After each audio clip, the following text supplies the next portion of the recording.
पाकिस्तान के साबिक वज़ीर-ए-आज़म इमरान खान ने साबिक फौजी सरबराह जनरल कमर जावेद बाजवा को लेकर नया इंकशाफ किया है। इमरान खान का दावा है कि बाजवा भारत के साथ दोस्ती चाहते थे और इसके लिए उन पर दबाव बनाते थे। एक न्यूज चैनल की रिपोर्ट के मुताबिक इमरान खान ने कहा कि बाजवा उसूलों से जुड़े शख्स नहीं थे। वो एक वक्त में कुछ कहा करते थे तो दूसरे दिन में कुछ और कहा करते थे। आम इंतखाब पर इमरान खान ने कहा है कि अगर 90 दिनों में चुनाव नहीं होते तो मुल्क में आइन नहीं बचेगा, फिर वे डायरेक्ट एक्शन लेंगे। इमरान खान का ये बयान उस वक्त आया है जब शाहबाज सरकार उनकी पार्टी और इमरान खान पर कई तरह के संगीन इल्जाम लगा रही है। पाकिस्तान की वजारत खारजा पहले ही साफ कर चुका है कि हिंदुस्तान और पाकिस्तान के बीच पर्दे के पीछे किसी भी तरह की बातचीत मुमकिन नहीं हो सकती। दहशतगर्दी, सीज़फायर तोड़ने जैसे तनाजों से हिंद पाकिस्तान के बीच ताल्लुकात खराब बने हुए हैं।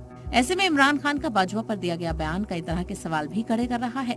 दरअसल भारत और पाकिस्तान के बीच साल 2019 से ही रिश्ते खराब चल रहे हैं, जब पुलवामा में दहशतगर्दाना हमला हुआ था। ब्यूरो रिपोर्ट, जी मीडिया।